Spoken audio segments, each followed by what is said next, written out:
നമസ്കാരം. പ്രിയ കോവിലകത്തിലേക്ക് എല്ലാവർക്കും ഒരിക്കൽ കൂടി സ്വാഗതം. ഞാൻ പ്രിയ കൃഷ്ണ. നിങ്ങളുടെ ദൃശ്യങ്ങൾ നിങ്ങൾ അറിയാതെ ഏതെങ്കിലും ക്യാമറ കണ്ണുകൾ പകർത്തുന്നുണ്ടോ? അങ്ങനെ പകർത്തിയാൽ എന്തായിരിക്കും അല്ലേ? അതെ, അങ്ങനെയുള്ളവർ നമുക്ക് ചുറ്റുമുണ്ട്. പ്രത്യേകിച്ചും ഹോട്ടലുകൾ അല്ലെങ്കിൽ പൊതുവിടങ്ങൾ എല്ലാം. അത്തരത്തിലുള്ള ഇത്തിരി കുഞ്ഞൻ വില്ലന്മാരെക്കുറിച്ചാണ് ഇന്നത്തെ വീഡിയോ. ഹിഡൻ ക്യാമറകൾ. ഇന്ന് പല രൂപത്തിലും ഭാവത്തിലും ഇവയെ ലഭ്യമാണ്. പേനകളിൽ, ക്ലോക്കുകളിൽ, അഡാപ്റ്ററുകളിൽ, എന്തിന് കുഞ്ഞു സ്ക്രൂകളിൽ പോലും ഇന്ന് ഇവർ ഒളിഞ്ഞിരിപ്പുണ്ട്. ഈ ഹിഡൻ ക്യാമറകളെ ഒന്നും ബാൻ ചെയ്യാൻ നമുക്ക് ആവില്ല എങ്കിലും അവയെ കണ്ടെത്തി അവയിൽ നിന്ന് അല്പം അകലം പാലിക്കാൻ നമുക്ക് കഴിഞ്ഞേക്കും. നിങ്ങൾ ഓർക്കുക, ഹിഡൻ ക്യാമറകൾ ഉപയോഗിച്ച് കുറ്റകൃത്യം നടത്തുന്നവർ വളരെ ക്രിമിനൽ മെൻറ്റാലിറ്റി ഉള്ളവരായിരിക്കും. അതുകൊണ്ട് തന്നെ അത് എത്രത്തോളം രഹസ്യമായിട്ട് വയ്ക്കാൻ കഴിയും എന്നതിനെക്കുറിച്ച് നല്ല രീതിയിൽ റിസർച്ച് നടത്തിയിട്ട് അവർ ഇത്തരത്തിലുള്ള ഒരു കുറ്റകൃത്യത്തിലേക്ക് ഇറങ്ങാറുള്ളൂ. അതുകൊണ്ട് അത്ര ഈസി ആയിട്ട് നമുക്ക് ഇവയൊന്നും കണ്ടെത്തുക സാധ്യമല്ല. എന്നാൽ പോലും ചില ടെക്നിക്കുകളിലൂടെ നമുക്ക് ഇവയൊക്കെ കണ്ടെത്താൻ ശ്രമിക്കാം. അത്തരം ടെക്നിക്കുകൾ ഞാനിവിടെ പറയാം.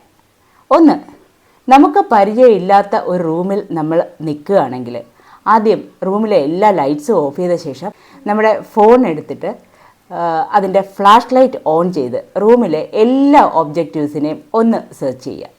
അപ്പോൾ ക്യാമറയുടെ ലെൻസിൽ തട്ടി നമ്മുടെ ഫ്ലാഷ് ലൈറ്റ് റിഫ്ലക്റ്റ് ചെയ്യുകയാണെങ്കിൽ അവിടെ ക്യാമറ ഉണ്ടെന്നർത്ഥം. രണ്ടാമതായിട്ട് IR ലൈറ്റ്സ് കൊണ്ടുള്ള ഒരു പരിശോധനയാണ്. റൂമിലെ ലൈറ്റ്സ് എല്ലാം ഓഫ് ചെയ്ത ശേഷം ഫോണിൽ ക്യാമറ ഓണാക്കി റൂം സെർച്ച് ചെയ്യുമ്പോൾ നമ്മുടെ ഫോണിലെ സ്ക്രീനിൽ വൈറ്റ് കളറിലോ പേർപ്പിൾ കളറിലോ ഡോട്ട്സ് കാണുന്നുണ്ടെങ്കിൽ അവിടെ ക്യാമറ ഉണ്ടെന്നർത്ഥം. കാരണം ഇപ്പോഴത്തെ നൈറ്റ് വിഷൻ ക്യാമറകളിലെല്ലാം ഇൻഫ്രാറെഡ് ലൈറ്റ്സ് പ്രവർത്തിക്കുന്നുണ്ട്. മൂന്നാമതായിട്ട് വൈഫൈ നെറ്റ്വർക്ക് സെർച്ച് ചെയ്യുന്നതിലൂടെ നമുക്ക് കണ്ടെത്താൻ കഴിയും. വൈഫൈ നെറ്റ്വർക്ക് സെർച്ച് ചെയ്യുമ്പോൾ നമ്മുടെ നെറ്റ്വർക്കിനുള്ളിൽ നമുക്ക് പരിചയമില്ലാത്ത ഏതെങ്കിലും ഡിവൈസുകൾ കാണുകയാണെങ്കിൽ, പ്രത്യേകിച്ച് IP ക്യാമറ എന്നൊക്കെ കാണിക്കുകയാണെങ്കിൽ ഉറപ്പായിട്ടും അവിടെ ഒരു ക്യാമറ ഉണ്ടാവും. പിന്നെ ഇതൊന്നും അല്ലാണ്ട് വളരെ ഈസി ആയിട്ട് ചെക്ക് ചെയ്യാൻ പറ്റുന്ന വേറൊരു ടെക്നിക്കാണ് മിറർ ടെസ്റ്റിംഗ് ടെക്നിക്ക്. റൂമിൽ ഒരു മിറർ ഉണ്ടെങ്കിൽ ആദ്യം അതിൽ ചെന്ന് വെറുതെ ഒന്ന് കൈവിരലുകൾ ഒന്ന് തൊട്ട് നോക്കുക.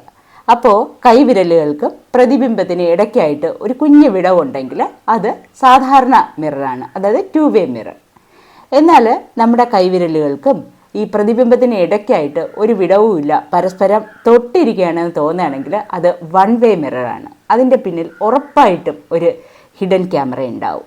നമ്മുടെ സ്വകാര്യ ദൃശ്യങ്ങൾ നമ്മുടെ അനുവാദം കൂടാതെ ചിത്രീകരിക്കുന്നത് ഇന്ത്യയിൽ ശിക്ഷാർഹമാണ്. മുമ്പ് Indian penal code act section 354C പ്രകാരം ആയിരുന്നെങ്കിൽ ഇന്ന് ഭാരത് ന്യായ സംഹിത വന്ന ശേഷം BNS സെക്ഷൻ 77 പ്രകാരമാണ് കേസെടുക്കുന്നത്.